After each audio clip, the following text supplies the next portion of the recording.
Thank you for being here. I'm Bob Bandoni, and I am the Executive Director of Students Shoulder to Shoulder. The organization, Shoulder to Shoulder, is hosting the forum. It's a 2-day event. This session now, and we're going to invite the keynotes up in a minute. I'm happy to say that we are partnering with Vail Symposium. And I know that he is here. It feels really good for me because I am partnering with a friend of mine who is the executive director of Vail Symposium. His name is James, and there he is, James Kenley. And yes. And what's kind of interesting is, James, we really developed our friendship on a soccer field. We coached together, and I think some of that relationship, what we developed coaching, helped us to bring this session together. James brings speakers from around the world to the Valley, and the partnership has just worked beautifully because our missions have so much in common, and to see them come to a confluence in a session like this is pretty special. So James, thanks for that. I thought it would be important to start with the idea of ethical leadership. For a few years, we have been using this term, and it's been left, I think, for people to identify it on their own. And while I think that has some value, I at least want to start with how we see ethical leadership.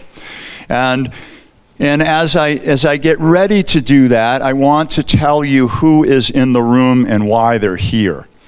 So the organization, Students Shoulder to Shoulder, believes that what is connected to all of the major issues around the world, all that you can think of, has what I sometimes refer to as a tap root. So if we are thinking of issues of poverty, if we're thinking of issues of equality, so many of us right now are looking at some of the darkest aspects of humanity being played out in the theater of war. We oftentimes just refer to it as the Mideast. And our feeling is that all of those issues have one taproot, and that is leadership. And that is either an absence of leadership, it's either misguided leadership, or it is intentionally unethical leadership. And we believe that to address that, we need to bring all the stakeholders together, really all of humanity together. And we have, in our organization, we have what we call our partner groups. One of those groups are people that are working in the nonprofit or NGO space, and they are in this room here. They are, I think, representing 3 or 4 countries, 2 or 3 continents, and they have flown in to be part of this forum. Another group are educators, people that are representing schools. And we have educators here from across the country, some from Mexico, and they too, like everybody else, have taken time out of their lives to come here to talk about what, again, Shoulder to Shoulder feels is so fundamental to the world, and that is this idea of ethical leadership. So we have NGOs, nonprofits, and we have schools. And we also have for-profit businesses. We feel as though they too need to be at the table, need to be here to help us to understand this, and more importantly, it's not just understanding, it's acting on our principles. Another group are philanthropists, and those are people who are looking at life in sometimes a broader spectrum than we sometimes do, and asking themselves, how can we advance oftentimes other organizations who are trying to address these issues? So I don't know if you've had a chance or not, but you will if you've seen our posters and so on. But what has made this program possible are 3 major sponsors. And what I think is interesting about this is they represent 3 different sectors. We often use government as a punching bag. And I understand why, actually, at times. But I also think it's a mistake. I think it actually reflects that we don't understand the complexity of government. But one of the sponsors of this program is the town of Vail, town government. And over the years, they have been really generous to this organization. If you look around the room here, and if you think of the town of Vail, what I want you to do is compare it to a youth soccer tournament, right? So they sponsor youth soccer tournament, and youth soccer tournaments bring in thousands of people. And they do what towns like, what do they call it? Heads in beds. Do I have that right? Heads in beds, right? Well, this isn't a lot of heads in beds. And, but they feel strongly about their brand, Town of Vail, being connected to ethics and ethical leadership. And the Borgen Family Foundation has been with us for years, helping shoulder to shoulder try to grow into its potential. And they too are part, and so you have a government group and you have a philanthropy group, and then we just have brought in our first bigger business, and that is Blue Sky Imagine Productions. They're a new production company, and they too, their mission, even though they're for-profit, is very much integrated with the mission of Shoulder to Shoulder. So I say that as an example of how are we going to move forward. It is understandable that people can lose hope at times, and we are in the business of not a false sense of hope, but a hope that is tied to a vision, and a vision that is tied to steps of getting there. And the group that is, I think, most significant, and we don't actually necessarily call them a partner group, whatever, and that is what I call the next generation. And I am looking at many of them here, many that I know, and I have no hesitation at all in telling that next generation that's looking at me that you really are the hope. It is the belief in you and what you want in the world that is bringing everybody else here. So really grateful to the local school leaders that got students here. I'm in a little battle with the local schools, and because I want every student in the school here, and I want the schools to say we're going to cancel class. My colleagues, by the way, are grinning at me. And all I ask is, so when these students are leaving school for soccer games and so on, and you stamp that, can you not stamp that for this? So anyway, I'm working on that. So anyway, I'm going to bring up our keynote speakers. Before I do, I want to connect that idea, and I think we're set up for a video. By the way, I run around, people tell me where to go and give me a microphone. But did we connect that? Okay. All right. So as you're setting it up, so now what I want to do is I want to make the idea of ethical leadership simple for all of you. And if you, because it's philosophical, and as soon as you do philosophy, it can get just lost in language. And I want to try to get it down to as close to what will fit on a bumper sticker as possible, right? And it's basically the idea of living the life you want to live. You define it. You live the life you want to live, but never at the expense of anybody else. And in fact, you live the life you want to live, and that life uplifts everybody else. You're living the life you want to live, and because of that, society is a better place. And I believe that can happen. I know it can happen because I know people that are doing it. It can happen on Wall Street. It can happen in a small town.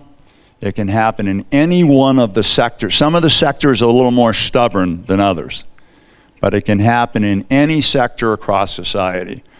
It's a challenge, and really when the challenges are complex, that's the reason why we bring everybody to the table and we talk through this.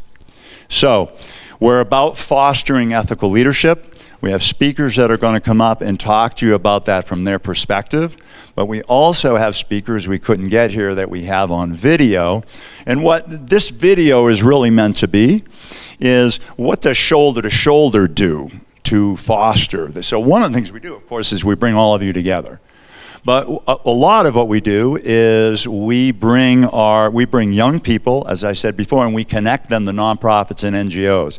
Because what we're finding in those situations is those leaders are selfless. They are the leaders that have given up so much in their lives to try to make the world better for all of us. And so the reason why we bring young people there is we want them to see what we call the moral example of ethical leadership. We all know this in our lives. There is nothing more powerful than moral example. And we owe so much to the NGOs and nonprofits that are in the room. But I thought, well, we made this video and it's with shoulder to shoulder, and it actually, I think, represents, I don't know, two or three NGOs. Doesn't really make so much of a difference when you see it. But you'll get a sense for how is it that we inspire people, young people, to think of themselves as future ethical leaders. So with that, never have I ever been on stage where the video works like that, but I have Maestro here. Here we go. Maybe lights? Akeem, the lights. Ethical leadership is the empathy for those around. Ethical leadership is taking initiative to fully immerse yourself in a community. Uniting people and improving their lives by taking the initiative to help. Creating good change by using an individual voice. Most of all, it's having the belief, confidence, and passion in the steps you take in order to make your vision of change a reality.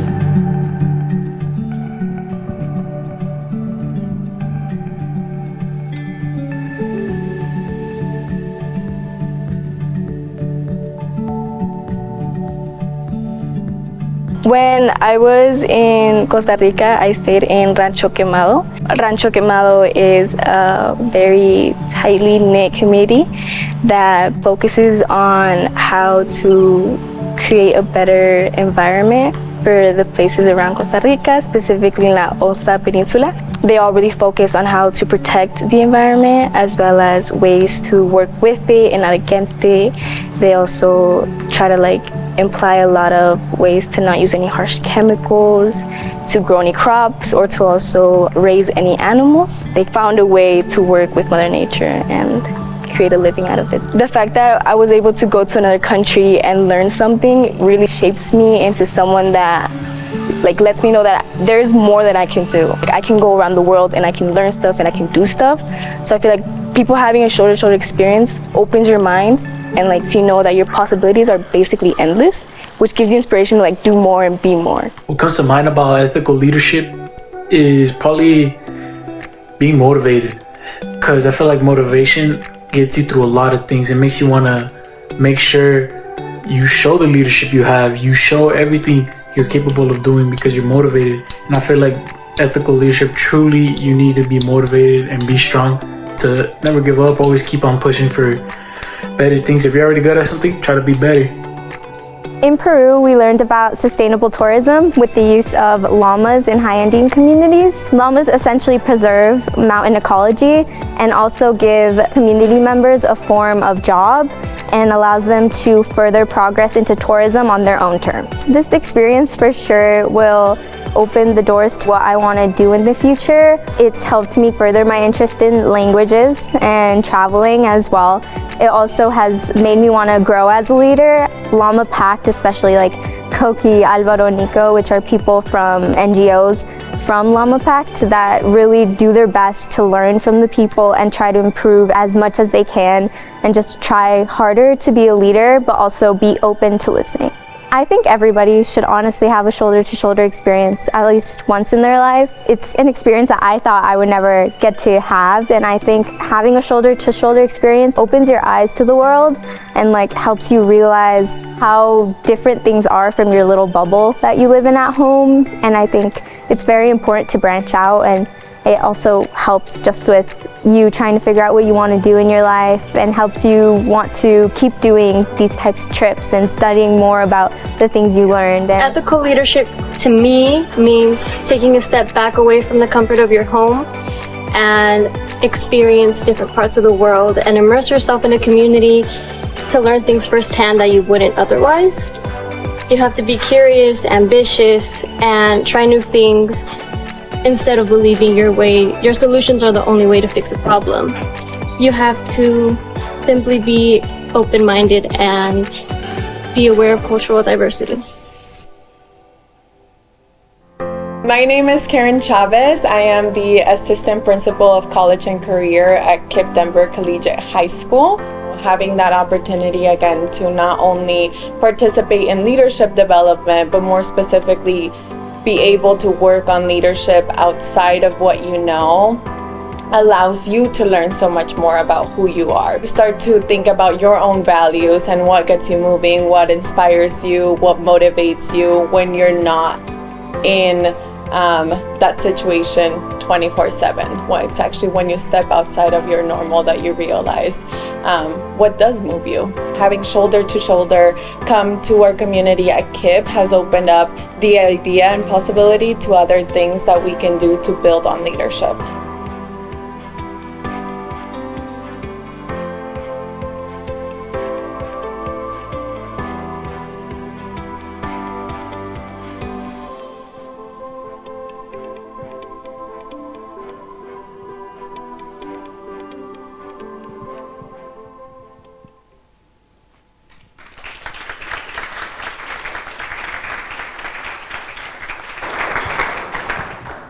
Good morning, everyone.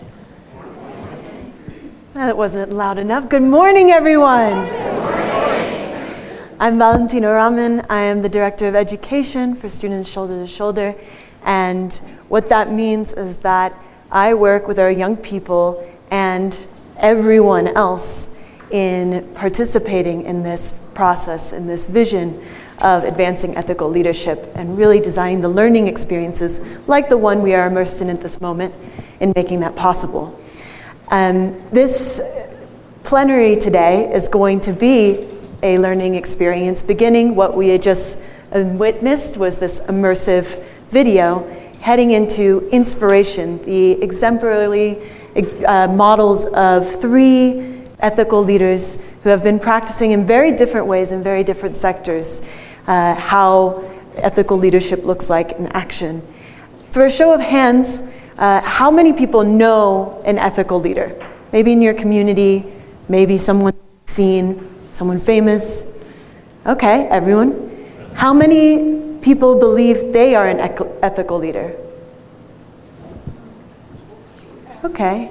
Fewer hands, some hesitant ones. We'll revisit that question in the end. So we're going to start with our inspiration, and then we're going to go into some inquiry, open the floor for a little bit of Q&A, and then we will turn it back to you to really integrate what we learned into your own observation and practice of ethical leadership. So that will be our experience today, and without further ado, I'm going to introduce our first speaker, who is a beloved friend and family member of our Shoulder to Shoulder community who has been with us for a very long time, Dr. Karambu Ringera, who was born and raised in Kenya and is the founder and president of the International Peace Initiatives. She is a visionary and activist, a compassionate, committed, formidable force of change, and an inspiration to all who meet her, including myself. And welcome to the stage, Dr. Karambu. Please give a round of a hand.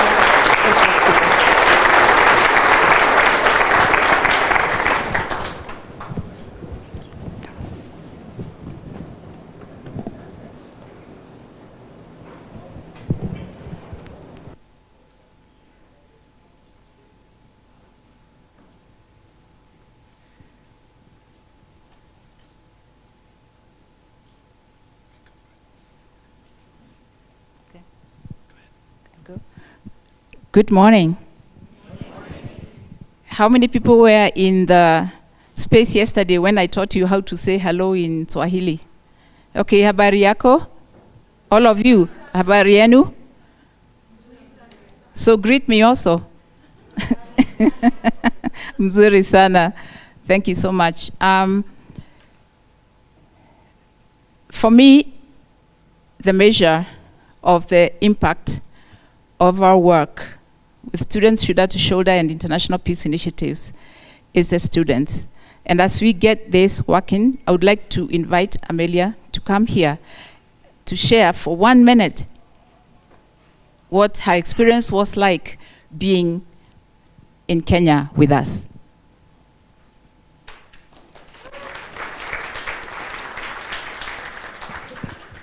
Hello, everyone. It's an honor to be speaking before you today. My name is Eliana Wolfman, and I am a 2-time Shoulder to Shoulder alum. And this summer, I had the incredible opportunity to see for myself the amazing work that Dr. Karambu has been doing in Meru, Kenya. I visited Chiriji, and something that really just inspired me was her ability to see the good and the potential in everyone. I'll leave it to her to speak more about all of the amazing work that Chiriji does. But something that stuck with me and with each of my trip mates that were able to visit Kenya was the ability that each of us has a spark within us that can be fostered by someone like Karambu. And I feel so empowered to be able to speak before you today that Karambu has ignited the spark within me to pursue my passions, and I hope that you all can experience a little bit of her love and compassion today in hearing her speak. So thank you all for being here today.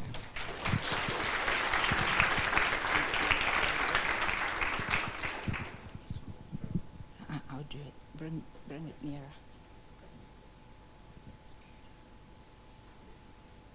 Oh, this won't work.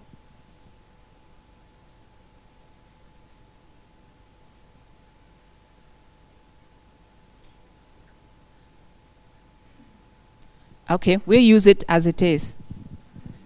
Okay, so I'm going to invite us to just take a few seconds of silence. If you can, gently close your eyes or just hold a soft gaze on the whatever is in front of you. It's just for a minute. Close your eyes and just be in this space.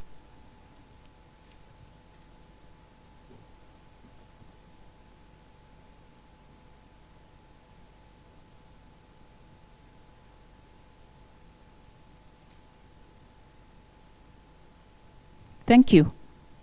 Gently open your eyes and welcome to this space. My name is Dr. Karambu Ringera. I am from Kenya, and I am the founder and president of International Peace Initiatives and the Chiriji Foundation. It's my pleasure to stand in front of you this morning, and thank you for being here.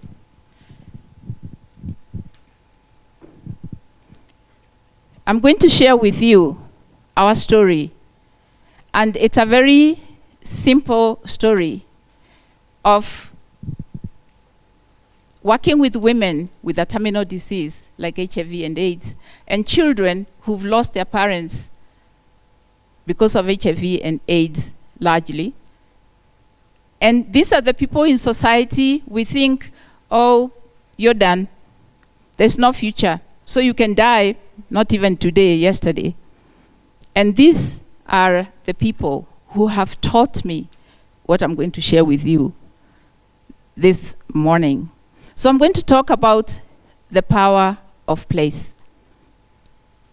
Place can be physical, and place can be within one.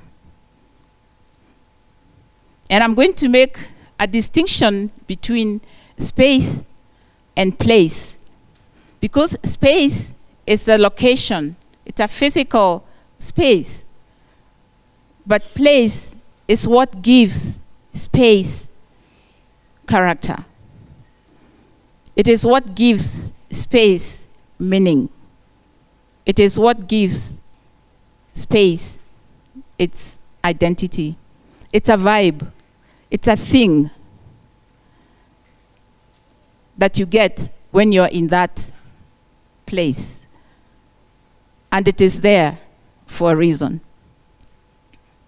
So Kithoka Amani Children's Home, I also called it community because I wanted people to realize that the community was an integral part of how I wanted to raise the children at the children's home. That's the first group of children that came at Catch. But here is how they were and the places that we got them from. Before they came to Catch. Unstable families with alcoholic, physically abusive father. On the streets, alcoholic father who didn't take care of that child. Grandparents without any jobs, living in shacks like what you can see. Really, the only thing they had to give their grandchildren was their love. Widows, women who had lost their husbands to HIV and were, like outskirts in the community. And when the children came to Kithoka Amani Children's Home, they thrive, they are happy. They don't seem happy, they are happy. They flourished to become leaders in their campuses. They graduated with degrees from universities. And the children's home grounds, that is a piece of land that you were given by the community, which was a piece of wasteland that I felt the community was saying, take this piece of wasteland for your wasteland women living with AIDS and the children, and turning it into a flourishing, beautiful space for the children to grow and thrive. So what the work taught me then is the importance of knowing my terrain. And that is not just myself, but also the circumstances within which I was working, the people that I was working with, understanding my terrain. I'll give you an example of one of these aspects of my terrain. What's in a name? Language. We call children who've lost parents, and it's not their fault that they lost their parents, an orphan, as a marker. We name them. I'm using this as an example.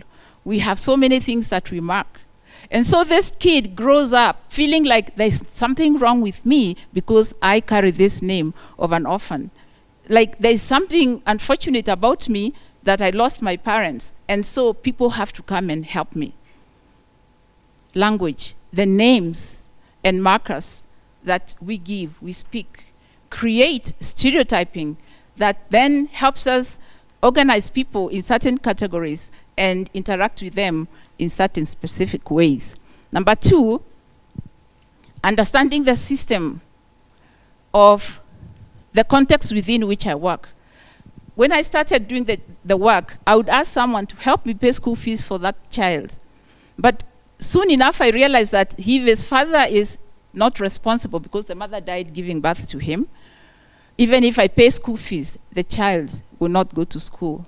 And so when the person who sponsored comes next year and finds the kid not in school, they'll be like, I thought I gave money for this. Understanding the context within which that child is going to school was very important for me. And this is something I learned as I moved along doing the work. So our path at Catch was about what's the story I want to create for myself. It has to begin with me. I cannot transform anybody's life until I have figured mine. And so our path has been, who will tell my story? For until the lion learns to write, the story always glorifies the hunter. So we developed a sense of understanding. I said we developed, but really the work taught me. I realized that there were so many societal barriers, and I really had to understand how to understand myself in those circumstances, so that then I could hold a space for the women and the children also to do the same for themselves. And so, to overcome the patriarchy, the stereotyping, and all these things, I realized that we had to reclaim our agency. I had to reclaim my voice as a woman within a patriarchal society that was telling me, you can't do this, who do you think you are? I had to know who I am so that I could do it. And so reclaim, I made it an acronym, or the work gave me the words, the values that had driven the work, up to the 7 years into the work that I took a retreat to go and figure out, what is this place? The R stands for taking responsibility, being accountable, facing my circumstances head on. The E stands for empoweredness. Empowerment is what someone does for you. Empoweredness is what I choose to do with that gift that I've been given. Courage is the courage to take responsibility and step into my empoweredness. Because the dependency mindset syndrome really has boxed people. We want people to do things for us. Courage is choosing to take charge of my life. Love and light, that's a divine essence which each one of us is born with. And so I had to ignite that within me so that I could do that for someone else. And I don't even do it for them. I just hold a space. It's like holding a mirror so that someone can see what's also possible for them. Adjustiveness is what a river does when it's flowing from the hills to the ocean. It comes across very many obstacles, but it never stops to have a conversation with a boulder, asking it to get out of its way. The river will chip away at the rock or find its way around the obstacle. I call that dancing with life. We are called to dance with life, not to waste precious time having conversations with boulders that are not going anywhere. Intuition, the divine gut knowing that each one of us is gifted with. We live in our heads, objective, logical, and everything. That needs to be balanced by an inner knowing which lives in all of us. Mindfulness, being present in my life every day, now. So those are the values that then give me this new story framework through which I can't tell you the number of times I've done this thing. Who am I? Not who am I from what my parents say I am, what my siblings say I am, not what my peers say I am. It's like peeling all the layers of the other namings and markings in my life. And when I get to the bottom, when there's nothing, name myself from there. And once I know who I am from that, I understand then what stops me. The systems within which I live, how do they stop me? Remember, the largest stopper of myself is sometimes myself. Understanding this also is very important. And once I know who I am, what stops me, I have to build a new story. Once I create my new story, I have to look for like-minded allies, people that I can do the life dance with. When we start doing like catch or whatever it is that you're doing, then we start seeing what is emerging, what are we creating, what are we birthing. And then reflection is what I call evolving, becoming. And that is, when I get to this point, what have I learned? What do I need to unlearn? What do I need to relearn so that I can evolve, grow, and flourish? And it is a cycle of becoming. It's a spiral of becoming, of remembering, so that I can remembering who I am that has been buried in the systems that have conditioned and programmed me, so that I can remember and reconfigure and regenerate my purpose. So the work has taught me to redefine terms, like the markings of things like an orphan. what a woman in Africa can do or can't do, what a young person in the US can do or can't do. The stereotyping myths that I've grown up learning from the systems that I'm embedded in. And so what that did is it brought me to this place where I realized that the work that I do is a beingness. I call it utu. Utu is a Swahili word that means humaneness. Humaneness. So what's the beingness that informs my work with the children and the women? And the most important things that emerged for me were that.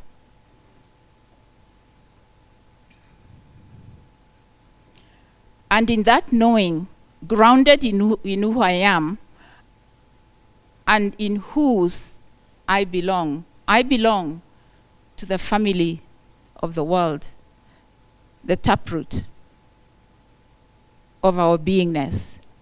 That when I am in that rootedness, there's no need to fear the wind. Martin Luther King is the one who said those words there. But in finding the character that demonstrates this purpose, it has to be rooted in something. And that for me is the taproot. And so as a space holder who is rooted in my taproot, the invitation is not to seek the holder in me, because we are all space holders for ourselves and for others. Rather, it is to seek and find all the ways in which we have blocked our holding, and to choose every moment to be the taproot you're meant to be. The taproot of a plant is the one that holds the essence of the plant. It's the one that supplies the nutrients. It's the one that holds the integrity and the dignity of that tree. We are called to be that for ourselves and for each other. The wastelands, whether human, whether environmental, when we bring flourishing so that everything innate can thrive, then we define our success not by what we amass in material things or money things and those other things, but it's the dignity that we cultivate that is the greatest hope for our kids to flourish. Thank you.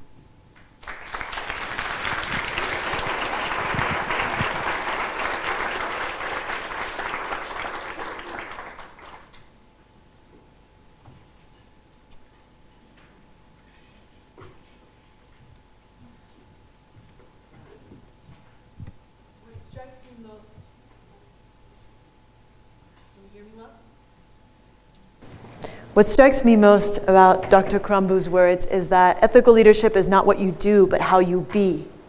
So maybe for some of us who didn't raise your hand, when you think of your beingness of ethical leadership, not all the things that you do and what you think ethical leaders like Martin Luther King and Dr. Karambu and their speakers today are doing in the world, think about what are their ways of being, that beingness. And with that, I want to invite another amazing being to the stage, our second speaker today, Ambassador Catherine Ebert-Gray, who has served Presidents Obama and Trump as ambassador to Papua New Guinea, Solomon Islands, I'm going to mispronounce it, Vanuatu. After nearly 3 decades in the Foreign Service around the world, including Egypt, Australia, Togo, Papua New Guinea, Germany, Mali, the Philippines, and Morocco. So truly a global perspective, beingness that has expanded around the world. She recently retired after 3 years as Director of Global Education at the University of Colorado in order to return to the State Department for service. And please help me in welcoming Ambassador Catherine Gray.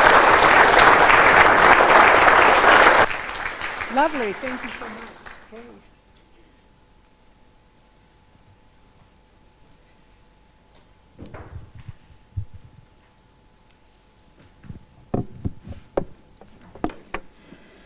Okay.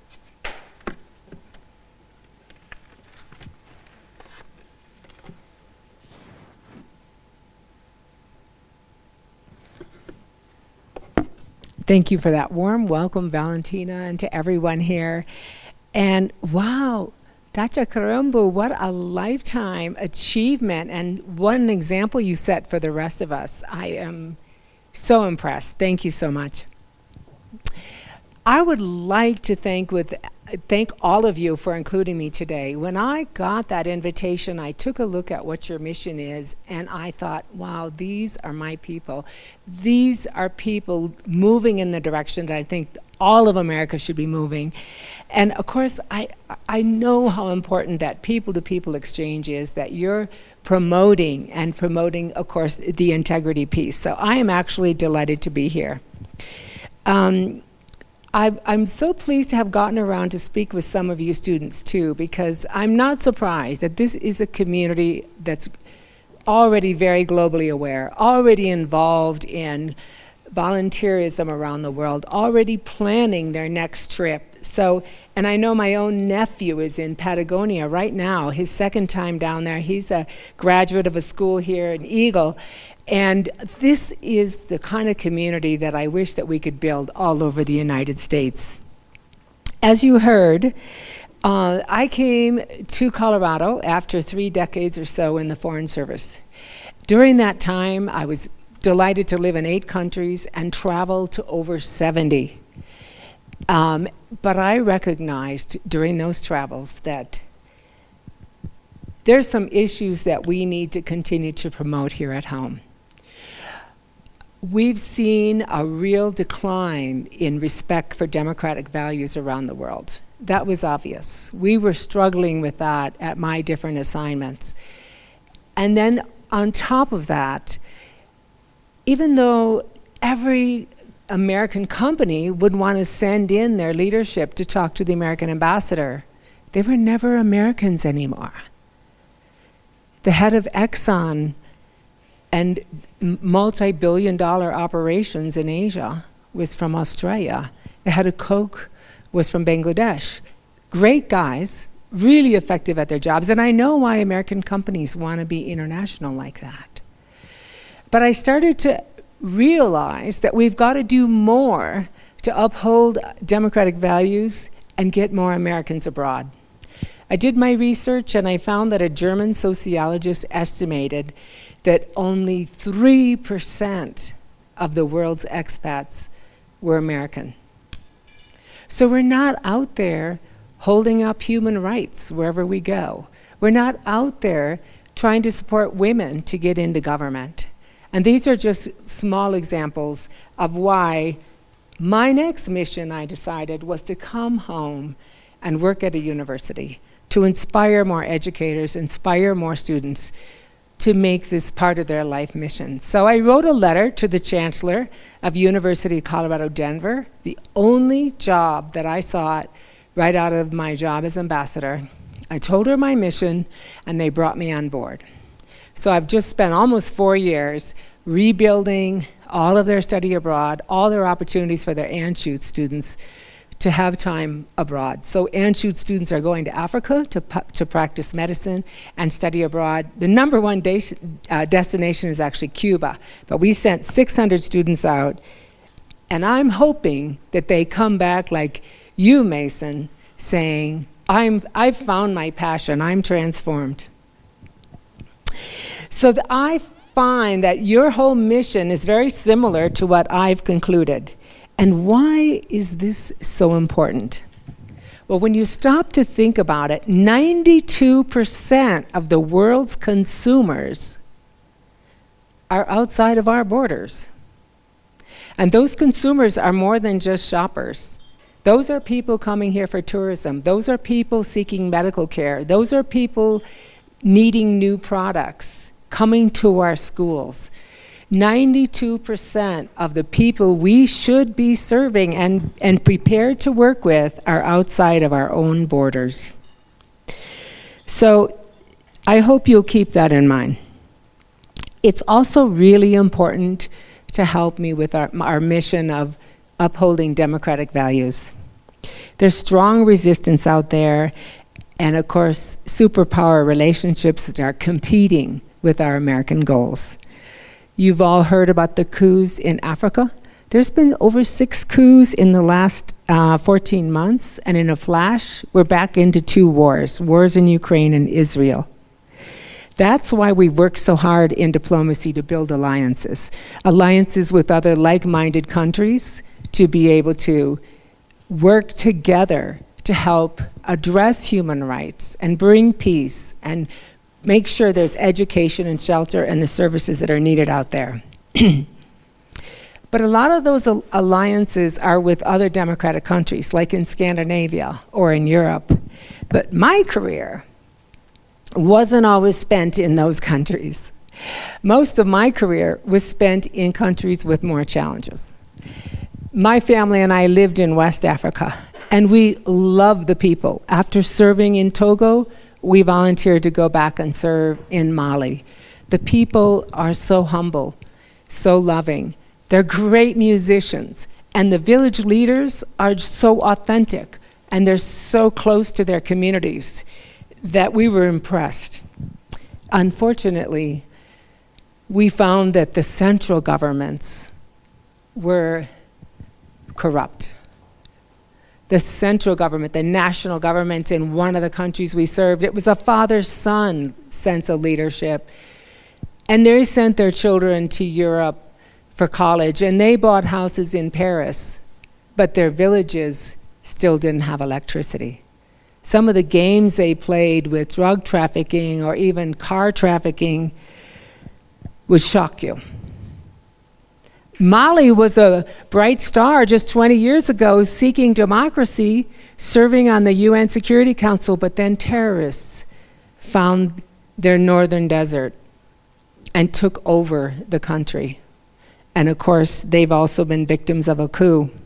And you look at a country like Liberia, founded by returned American slaves, but they went through 20 years of civil war, which wrecked their economy, and then they had Ebola, and of course the pandemic. But the bottom line is, the reason that Liberia still struggles is because their leadership is corrupt. Corruption is at the root of their lack of prosperity. Ultimately, as you heard, it's the people and the government that make a difference in a society, and they are the ones that have got to mobilize their governments to make a difference. Moving on to another region, because it is possible to make a difference. After World War II, Singapore and their prime minister decided that they were going to combat corruption. And they did. They put in the laws, they put in the leadership, and look at where Singapore is today in one lifetime. Moving then to the Asia Pacific, I also served, as you heard, in the South Pacific. And they have a lot of strengths. Papua New Guinea is one of the most minerally rich countries in the world. They have a strong judiciary, and like Africa, they have mobilized and wise women that are helping throughout the communities. But they also are victims of corruption at the higher levels, which is holding them back. When I was there as ambassador, there was a period where we helped Papua New Guinea host the Asian Pacific Economic Cooperation Summit. Over 700 leaders from throughout Asia came to Papua New Guinea, including over 50 prime ministers. And we were ready to announce that we were going to contribute $200 million to build electrical plants throughout the country to bring electricity to villages, working with Australia and Japan and New Zealand. But the day we were going to announce it, someone bribed the Prime Minister's scheduler to remove him from the event so that we would lose our impact of announcing a major project. Fortunately, we had friends that we were able to call on and bring that Prime Minister in, but that's what you're dealing with as a diplomat sometimes in these countries. We also struggled because at one point, our own government withdrew from the Paris Agreement, and you can imagine how popular that was in the Pacific, where they were losing their shorelines. Their crops were being destroyed. They were the victims of natural disasters. But you know what we did? We said, you know, we can take this issue to the people. And we made a plan at our embassy that every one of us was going to redouble our efforts to let them know what the American people thought about climate change, and that we were still going to help them with their projects. And by the way, let's work together on trade. Let's work together on women's empowerment. And we went to every single event to talk to the people in the room to have a relationship. So I know that people-to-people relations work, which I want all of you to do. We were able to increase our favorability in polling by 7%, and we were able to increase our UN voting parity, which means they voted with the United States at UN resolutions, by over 10% by redoubling our dialogue. That's what it came down to.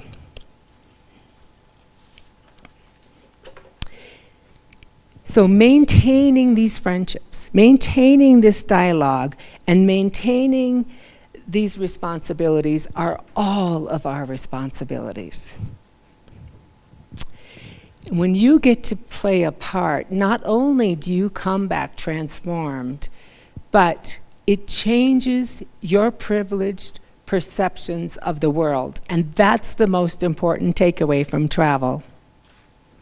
I know democracies are not for everyone, but they expect us as Americans to be upholding these values, and the people of Gaza and the people of Ukraine and the people in strife around the world expect us to come to their rescue. Now, I know many, many, many of you have traveled.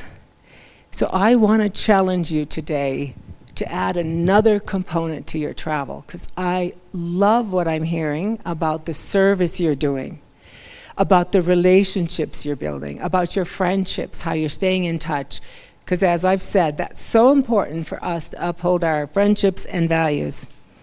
But I want to ask you to unpack that experience just a little bit, and next trip, make it all the more fulfilling by helping us promote American values. So what do I mean by American values? This is what's written in the Declaration of Independence. This is what's in our Constitution. It's things like liberty. That last country that you visited, was there freedom of religion? Was the press free, or did they largely print what the government told them to print? Good governance. Did the representatives represent what the people wanted, or did they represent what they wanted? Equality. Were there women in parliament? Could all the children go to school? Truth. Was corruption pervasive? And popular sovereignty. Did they listen to their people? Think about this the next time you travel, and help me with messaging.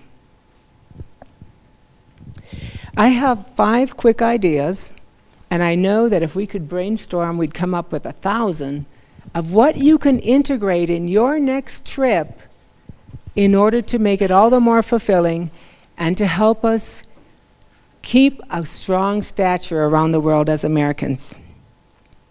Here's one. Read the report of Transparency International, or Amnesty, to find out about that country before you go. I'm leaving for Australia in a month, or in a week actually, so I pulled up the Amnesty International report, and I found out that 34% of the people in Australia think that corruption is increasing. So you can be sure I'm going to talk to people about that. Is that an issue? Although there's so much about Australia we all love, 40% of their parliament is women. Ours is only 28%. We all need to continue to uphold these values. Another idea is talk to women about their role in society. And what about their children? Are they hopeful for their daughters? About 4 years ago, I visited Vanuatu to see a Peace Corps site.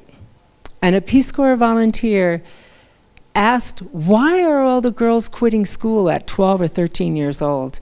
And he discovered because they had nowhere to go for privacy if they needed to take care of themselves during menstruation.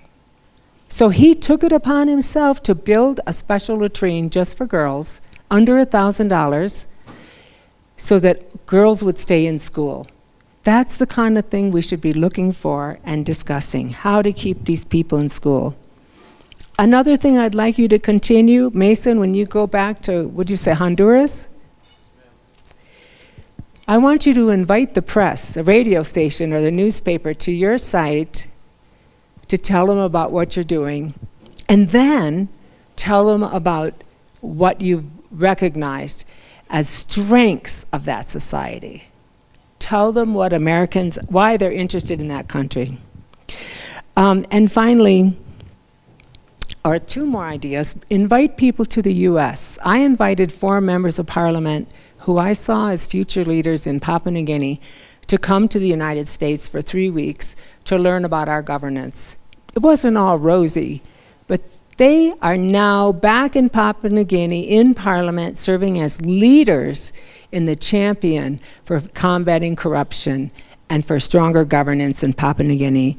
And it's because when they come to see us, when we spend time with them, when we invite them for dinner, they walk away inspired. And they all walk away with friends. And finally, ask the US Embassy what you can do to help. I had a young gal who was getting her master's degree at a university in the US contact me as ambassador and say, I'm coming to town, can you get me in to see a prison? I'd never been in to see a prison, even at home. But I did it. And it was amazing because a student asked me, we found out in Papua New Guinea they have one of the best prison systems in the world. Who would have thought that? But in their medium security, they give every prisoner a garden to tend. They allow every prisoner to go home for milestones in their family so that they can keep up their family relationship, and they can always find people in Papua New Guinea. It's not like here where people can hide. And they have every day start with a religious ceremony and with classes. And it was so impressive to see this prison. So don't forget that the American Embassy is a resource too. It will also make that experience all the more fulfilling. And you can use these experiences in your interviews because they'll be so unique as you go on to interview for college or go on to interview for your next job, even the adults. Because you know, you actually could be going to Ukraine to help us to rebuild that country, even the adults. You could be going to another project, and there's so many ways you could be serving our country in corporate world or NGOs or the government. So I'm also a fan of Dr. Martin Luther King, who said, it's always the right time to do the right thing. And that's what we need to teach the people around the world. So I hope you'll continue to practice integrity, to continue to reach out around the world, to demonstrate American benevolence, and to help me upshore our democratic values. Thank you.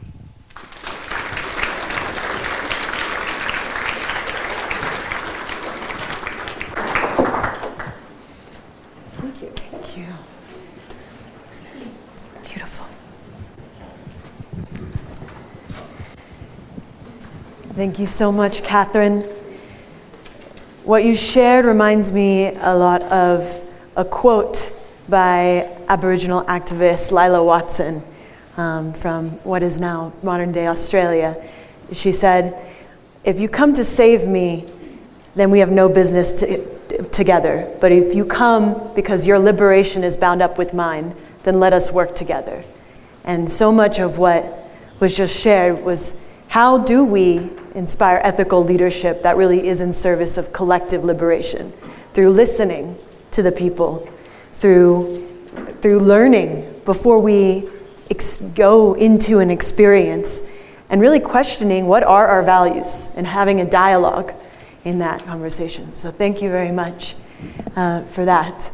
And now we're going to journey to our next and final keynote speaker for today, which is Logan Thompson, who is a leadership architect for the Potential Project, uniquely informed by his broad scope of experience, including consulting for McKinsey and the Fortune 500, living in a meditation center, serving as an adjunct professor, and authoring a book about mindfulness and mental performance, and probably many more experiences that we will discover now in a short snippet. So please join me in welcoming Logan.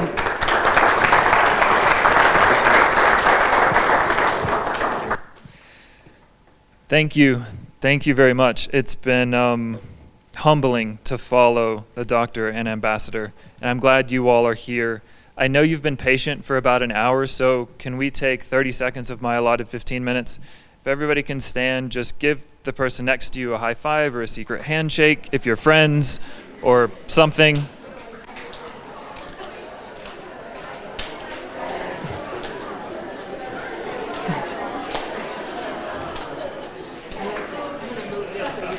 Oh, sure. Yeah, thank you.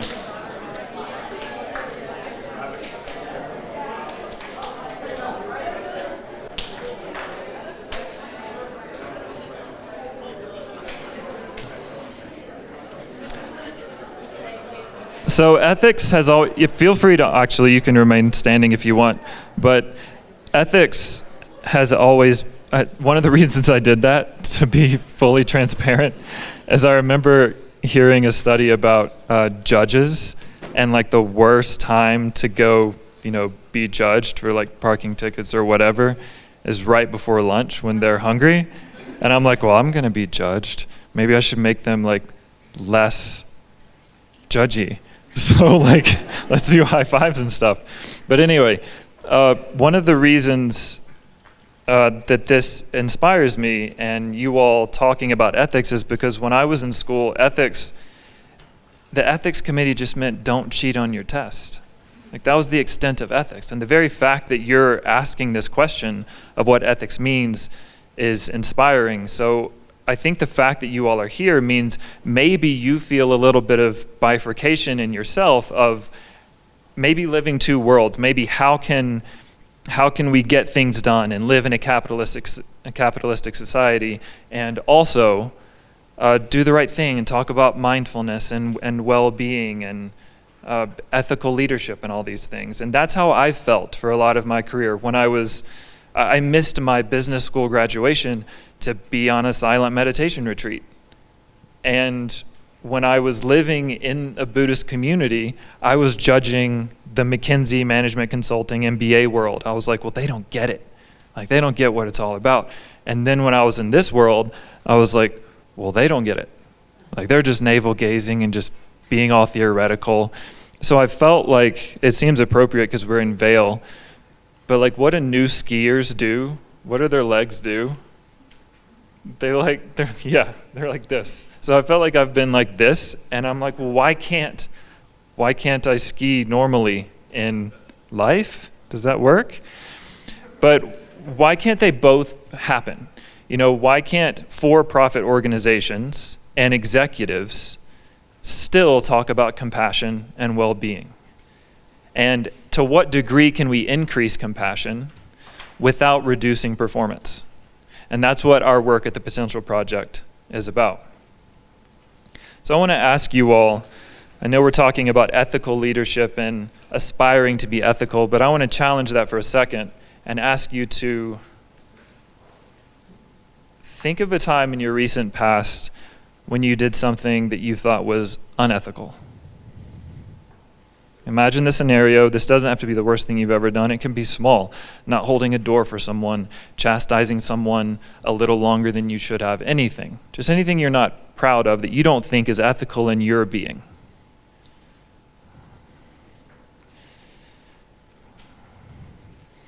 Bring that situation to mind. What did it feel like when you made that decision or action? I reserve the right to cold call, so please actually do this. And then think about what frame of mind you were in when you made that decision or action. I'm not going to ask you about the action. I'm going to ask you about the frame of mind. Just offer them up, anyone. What frame of mind were you in? Survival? Stressed? Fear? Insecurity? Rushed? Thinking about yourself, individualism. Frustrated. Inconsideration. Anything from the back? Resentment. I don't think it's a coincidence. Like, I actually didn't know it would be 100% on the constricted or negative side of things, but I don't think it's a coincidence that when you thought of something unethical you did, the frame of mind you talked about, no one said wide open, generous, compassionate, happy, joyous. It was all constricted, and to me, that means two things. There's good news and bad news. Like, bad news is I saw James nodding his head, not to call you out. Bob, have you ever made an unethical decision? Look at that. Our two leaders have made unethical decisions, and so we're not going to get away from it. It's going to happen. But the good news is, to me, is that spark you were talking about. What's your name again? You were talking about a spark? Eliona? Yeah. She was talking about a spark that we all have. And the fact that you can recognize that you had an unethical decision shows that it's already in us. So what my job in the next 10 minutes is not to tell you what ethics is, what an ethical decision is, what it's not, but it's to tell you that it's already in us. And there are two pillars that I think bolster the chances that we will make more ethical decisions than not. Uncovering that spark, being in a place that's less individualistic and selfish and resentful.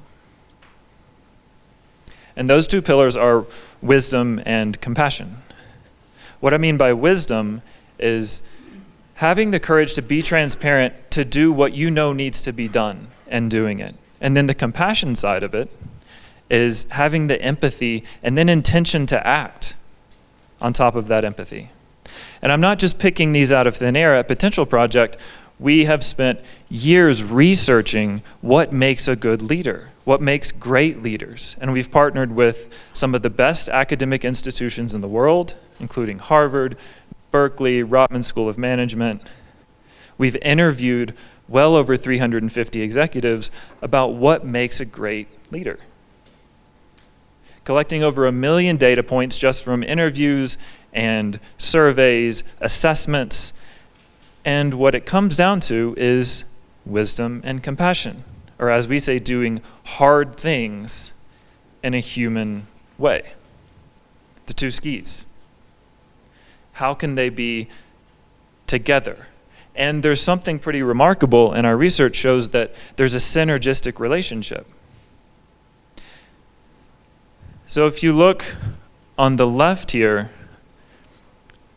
the black bar shows what employees perceive when their leaders are rated high on compassion. So if your leader is higher on compassion, and we can extend this to government, NGO, schools, when your leader is higher on compassion, you have about a 30% greater job satisfaction. Same with wisdom, about a 30% greater job satisfaction. But both together have a synergistic relationship. The sum is greater than the parts. For the math experts in here, the 30 and the 30 equals 60, but when both are combined, you're at 85. So there's an extra 25? Sure, yeah, 25 percentage points that are because the sum is greater than the parts when you have wisdom and compassion. And that brings a frame of mind that leads to more likelihood of ethical decisions. So let's talk about what do we mean when we say compassion. I'm going to actually just need someone's name to be a volunteer in this story. How about coolest outfit in the world? Can I have your name? So what is it? Secret? Secret. Secret. Secret, great. Okay, Secret is already expressing some sartorial leadership, some sartorial ethical leadership here. And let's say that Secret is on the plane with me yesterday. And she doesn't know me, but she sees that I am actually stressed, my head's in my hands. I have this very slide up on the plane. This is a true story, except Secret wasn't there. But if she sees me, I'm suffering it's lowercase s, okay? I'm just preparing for a speech, but it's not pleasant. And we can think of the scale of compassion on two axes. One is the willingness to act. The second is the understanding of the other's experience. So at the bottom left, Sigrid just says, hey, sucks for you, man. Not my problem. Not much willingness to act. Not much intention to understand what I'm going through. But Sigrid could also have sympathy. And that would be, okay, I feel sorry for you. Looks like you're struggling. Still your problem. Or Sigrid could have empathy. And maybe in that case, she's thinking, well, I've done speeches. That's not very pleasant. Maybe Sigrid even starts to feel anxiety herself. She's feeling with me. And then the next and final step is compassion. And that's the empathy plus the intention to do something, the intention to help, the I'm here for you. Now that can be in action. We don't always have to do something. Maybe she assesses and says, you know what?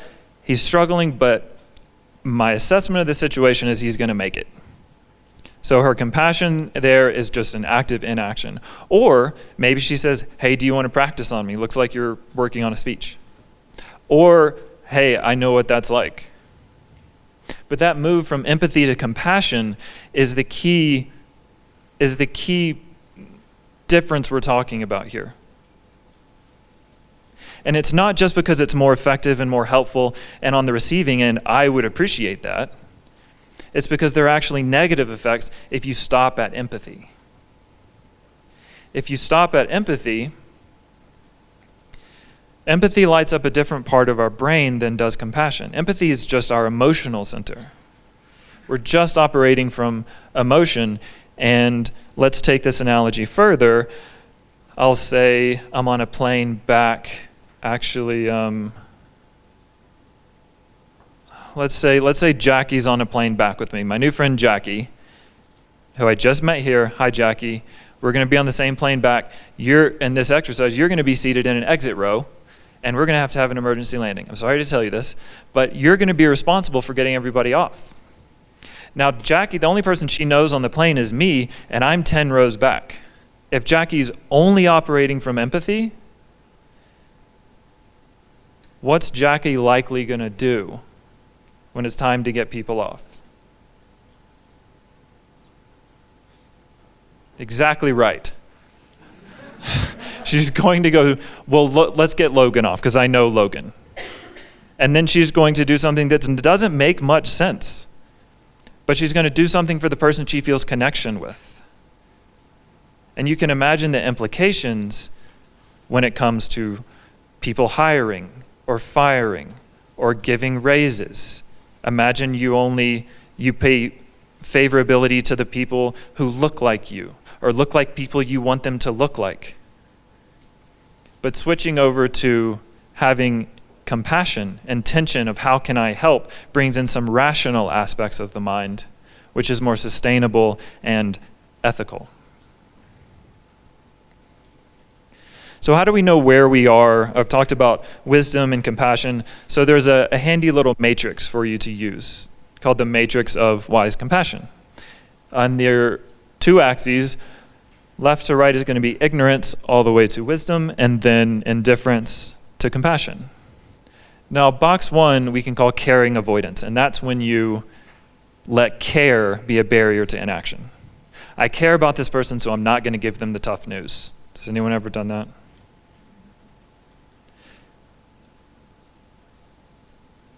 Bottom left is ineffective indifference. I don't care that much, and I'm not going to do much about it. Bottom right is uncaring execution. That's I'm going to get done what needs to be done regardless of how people feel.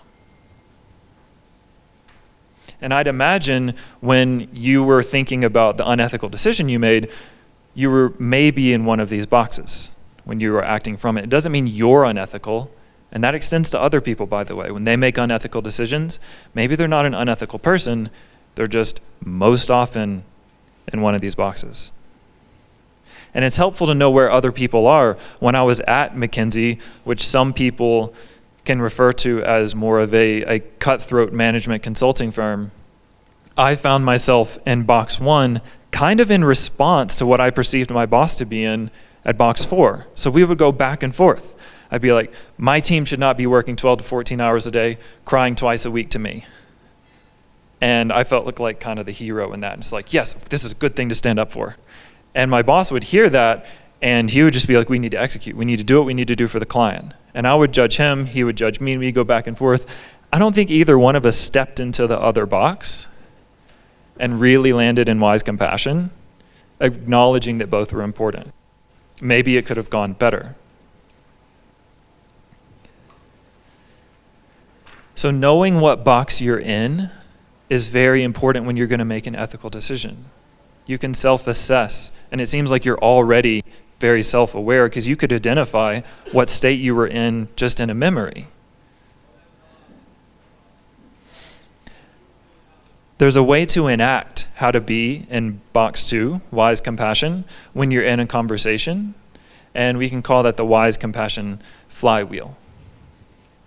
And the first step is caring presence, to be here now. When you're with someone, really being there with them. If you're not, you can miss cues, you can miss calibrations. You could come in with an agenda and not be able to adjust it when needed. Carrying courage, that you have to have courage over comfort. That sometimes the shortcut or the short time relief is not worth the outcome. Sometimes we make unethical decisions overall because we wanted to save a little bit of discomfort. And then carrying candor, direct is faster and also clearer and less confusing. Saying what needs to be said. And lastly, carrying transparency, being clear with where you are, your intentions, where you're coming from. Now this can be business executives, it can be teacher to student, it can be student to student, it can be peer to peer. This can be relevant in many areas of your life. Which leads to more trust, psychological safety, and performance, and ethical decisions. The last thing I want to leave you with is, you may be thinking, well, okay, what if I'm not in box 2? I don't have forever to get into box 2, and I'm not ready to approach this conversation. How do I get internally into box 2? So there are many ways to regulate our nervous system, but I'll just show you one short one. And you may be familiar with a neuroscientist named Andrew Huberman, who has a very popular podcast. But he has a recent study on something called physiological sighing, or cyclical sighing. So I'll show you this breathing technique, which physiologically can get us closer to box 2. It's an in-breath through the nose, and then a sharp top-off in-breath, and then a slow exhale through the mouth. So it takes about 1.5 seconds on the in-breath, and about 2 seconds on the out-breath. So it's like, I was doing that over here during their speeches to prepare myself. But try that with me. So you'll go and top it off, out through the mouth, all the way.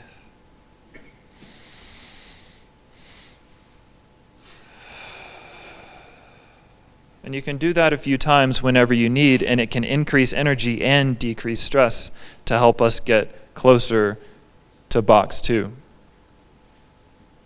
So to recap, remember to connect with empathy and lead with compassion because we already have them in us. Know what box you're in, what box you're operating from. Maybe this isn't the time to make the decision. And then use the wise compassion flywheel and the physiological sighing, if you want, to increase your time into box 2. Thank you. Oh, yeah, that's it. Thank you.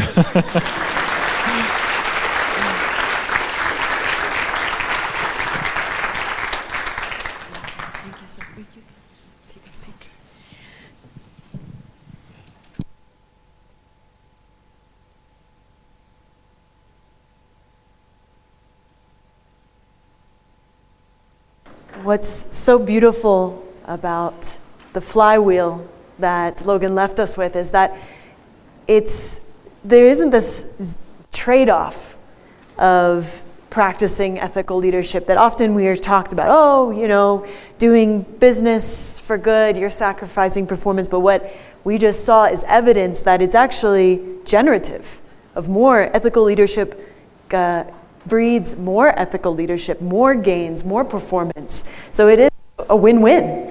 And so thank you very much, Logan, and thank you all for being active listeners and participants in that.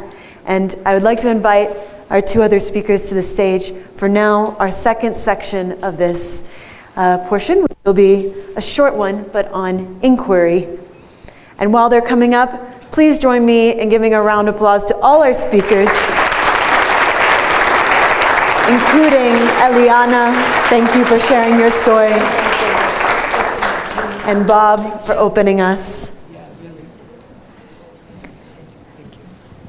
You know, one story shares with us an experience, but the intersection of stories shows us truth. So thank you all for elucidating truth. And I would like to invite, and I'm going to give you a mic. Oh, you have a mic? Well, I'll give another one. I shouldn't even have taken it from you. I would like us to bring back the ethical leadership, this conversation on ethical leadership, to ethical leadership with a little L. You know, really what is in our day-to-day lives and experiences that cultivates your practice of ethical leadership. As each of you talked about, the humaneness, utu, the values that we're embodying and bringing to the world, and then the wisdom and compassion. How do you, in your day-to-day, really cultivate that ethical leadership in yourself? And I will invite, would you like to speak first? Yes. Yeah, please, Ambassador. Can you hear me? So, in my experience, in ethical leadership, there's making decisions about your own ethics, and then there's applying ethical leadership as a leader to the people that you're working with or you're administrating. And I found that the application of personal ethics was always easier because I had been trained throughout my career to avoid even the appearance of impropriety and to be on the lookout for those temptations. And I remember once when I was serving in Manila, I was invited, because I worked at the American Embassy, to a very exclusive golf tournament. I was certainly not invited because I'm a good golfer. But I got to this tournament, and as I got off the 18th hole with these people who were massive owners of sporting teams and businesses and everything, I got to the reception, and I noticed that they had these massive gifts all over the lawn. And I started to hyperventilate. Oh no, what did I get myself into? So I went up to the organizer of the tournament and I said, "What's with all this stuff sitting on the lawn?" He goes, "Oh, we're going to have prizes later." And I says, "Well, can you please take my name out? I'm here representing the U.S. Embassy, and the last thing I want is to be a recipient and then turn it down because we're told we can't use our positions for personal gain." And there was a direct line between me playing golf, winning a prize, and personal gain. He says, "No, I can't do that. It's too late. Your name's in every single one of these tombolas for these prizes." So I went to the locker room to change, and I thought, how do I get myself out of this? How do I avoid embarrassing myself or embarrassing the U.S. Embassy or embarrassing the tournament owners? So I went back out and I said, "Do you have to be present to win?" He said, "Yeah, you do." I said, "Guess what? I went to my table and I said to everyone, my farewell, I'm so sorry. Something came up. I can't stay for the reception. I hope to play golf with you again." And later that night, I got a call from the man that invited me, and he said, "You're crazy. You won the 4-wheel drive. Why did you leave?" So I went to my boss a week later in my weekly, and I said, just in case you hear anything, I did cover that golf tournament that you guys wanted me to go to, and they did award the 4-wheel drive to me, but I left, so I didn't accept it. And he looked at me and goes, why didn't you put it in your son's name? So I had to practice my personal integrity, and I have no regrets that I did that. But now at the university, I'm in charge of these 700 students who are traveling abroad, and sometimes things happen and they can't travel. So I have to decide whether to refund the cost of their trip. And sure, we have a policy, and the big schools, the affluent schools, they have these really strict policies. If you inform us 90 days in advance, 60 days in advance, 30 days, and you get these percentages of refund on your trip. But I looked at the profile of our students at University of Colorado, Denver. Over 50% minority, over 50% first generation, and probably 80% commuters that have a job and have a family. That's a whole different demographics than just 20 minutes away in Boulder, right? So I decided I was going to do what you just explained, and I hadn't even seen your presentation before.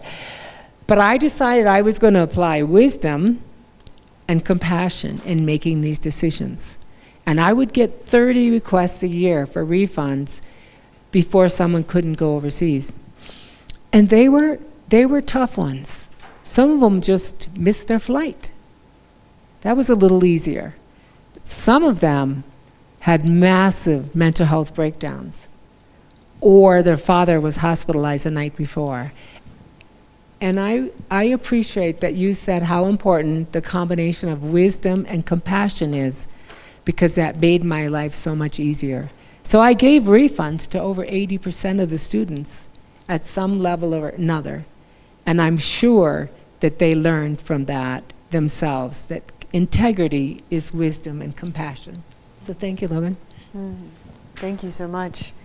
It strikes me that it's that zooming in to your values and their integrity, and zooming out to see the whole, right? And that conversation is really, that practice every day is what led you to make to those decisions. I'd like to invite Dr. Karambu to share from your experience. But how do you practice your ethical leadership on a day-to-day? Thank you, and thank you for your sharing. That's beautiful. I shared the news story, the news story dynamic in my presentation, and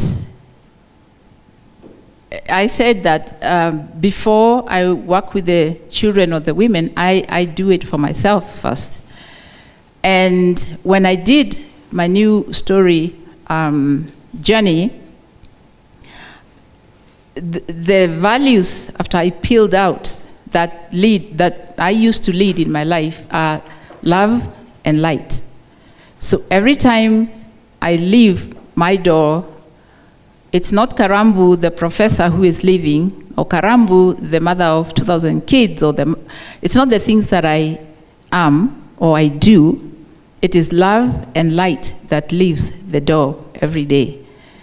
And whatever I do that day, whatever I choose to do that day, even when I am failing, I say, Karambu, in this moment, you're not being love and light. And I tell myself, that's okay. So how do I reclaim it then? How do I be in this situation? And in that being, I don't go about telling people what to do and how to think and things like that, but I hold a mirror for them to see what is possible for them. So my practice in doing ethical leadership is to be love and light.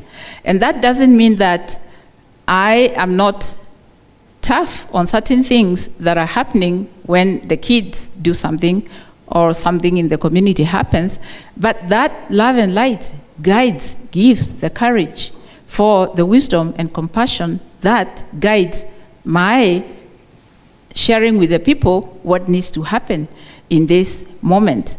And really, it has given me the courage to to make the decisions that I have to make, because I am present in myself. I am aware within myself what's my intention in doing this. And that erases the fear of, oh, they'll judge me like this, they'll do this like this. No, I know. I know what my taproot is, and I know I'm doing it with this intention. And I'll tell you, a lot of the time, people sense into that love and light, and they know you're doing it for the well-being of everyone. And so I get support because they sense into it is for the welfare of everyone. Yeah. Thank you. What strikes me is that it takes a lot of courage to be love and light. And that was also a common theme in your presentation, Logan. I'd love to invite you to share your response to the same question. Yeah, I think, is this working? Is this working?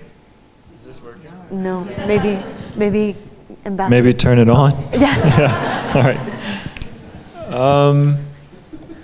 Yeah, I think there's two levels. One, like I'm continually trying to elevate the cognitive knowledge of what it means to be ethical. What's the newest book I've read? What did the ambassador and the doctor say? How can I incorporate these things? And then how can I get feedback from other people on the situation? That said, that's not always enough for me, and I'm realizing that more and more, to trust my own spark, my own gut, as all of you showed that you can self-assess fairly easily and fairly well, and I don't think we call on that enough, because I can check all the boxes on the external cognitive knowledge and still not have the impact I want and go forward with the decision, even though my gut knew it wasn't right. So what I'm trying to do is check in and just say, does this feel right?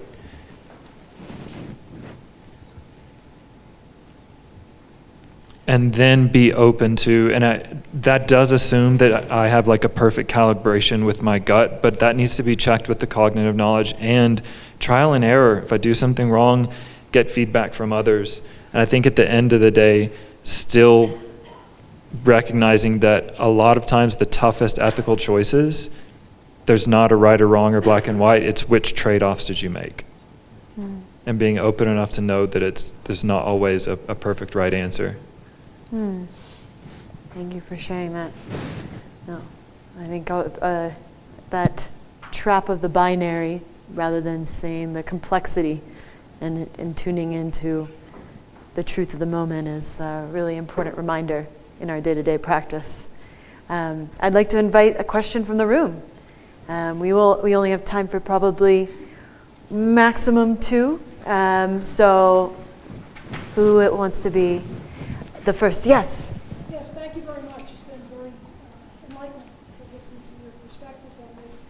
So I'm a graduate from the University of Colorado, and I took business classes and so forth, but we also talked about Abraham Maslow's hierarchy of needs. And we were talking about cognitive learning and experience as youth and experience all over the place. How do you, if you grow up, 0 to 18, and you don't have that model in your home, where do you learn about wisdom and compassion? And then when do you think you've arrived where you've learned wisdom, where you feel like you can make ethical decisions because you've built on enough experience to get that gut and so forth? So I'll repeat the question in case the room didn't hear. The question was, if you do not, to paraphrase, if you do not learn from your home this practice of ethical leadership, that intersection of wisdom and compassion from your home between 0 and 18, where do you learn it? And then how do you know when you've arrived? Very good question, thank you. Whoever wants to jump in. I'll just say quickly that we're very fortunate in our society to have the extended opportunities. So you can actually be raised in a dysfunctional home. My niece is a foster mom now, and lovely kids, but clearly when you're changing homes all the time, there's gaps in your learning. But we're lucky that there are many non-governmental opportunities for you to seek assistance. We're lucky to have forms of religious institutions that can help you learn what you need to know about integrity or about life. And we're lucky that we have extended family that often step in. A great percentage of our youth today are being raised by grandparents. And in my case, I learned an awful lot from my employers. And it looks like you did too. Our employers step in to give you the professional advice you need. So we're fortunate to have all of these layers of potential opportunity to build on our character and to learn the traits of integrity. But I don't underestimate the importance of the things we learn in our youth. The example of our parents and role models are incredibly powerful. The example of our churches, the example of our schools, the example of our families is really critical, I think, and gives us a head start in life. And in my case, I was very active in Girl Scouting. Girl Scouting taught me so much about leadership and integrity. But there are ways that adults deliberately can get the type of education they need to still succeed in our society. Thank you. I keep thinking about that word arrived, and if there's one follow-up, it would be like, in your mind when you say that, where is it that you're imagining one has arrived in order to do what? Mm-hmm. I'm just saying, when do you feel like you've had enough experience in education so that you are making those wise, compassionate decisions? I mean, you can look at it from a chronological standpoint, you can look at it from a layer of experience, and so forth. So I don't, arrive maybe is a bad word to talk about in this realm. But just...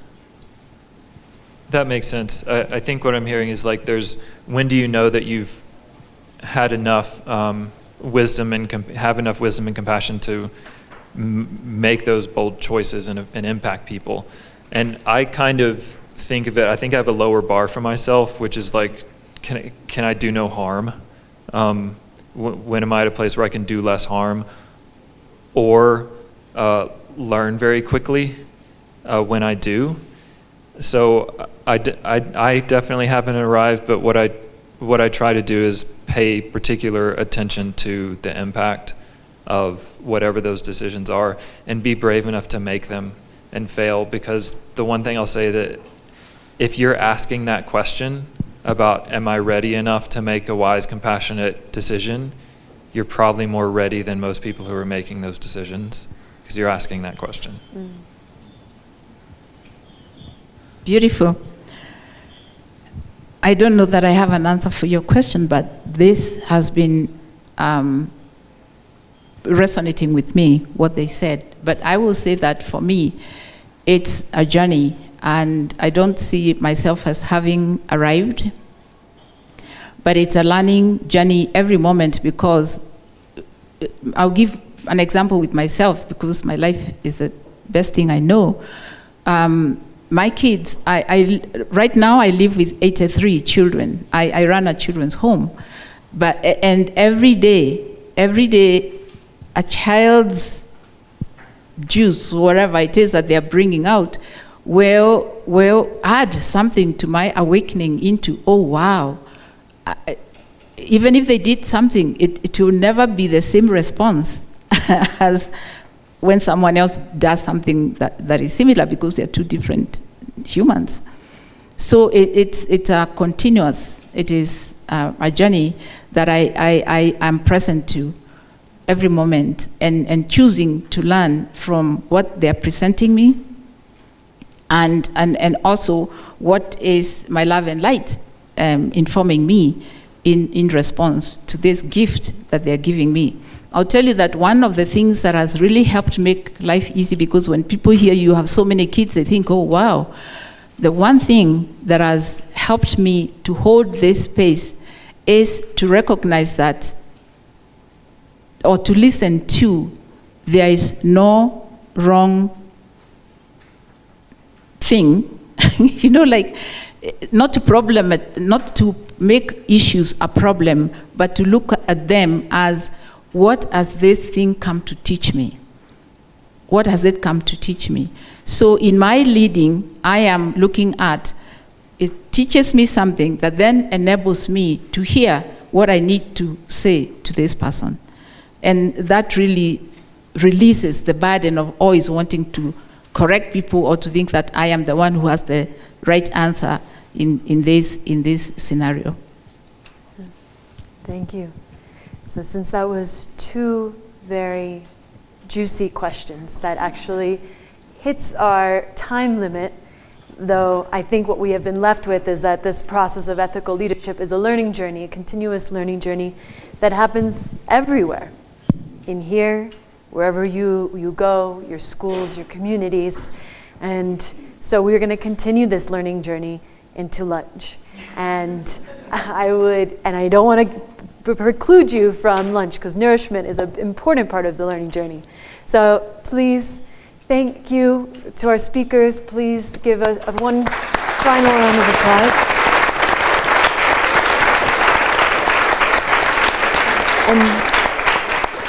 And thank you all.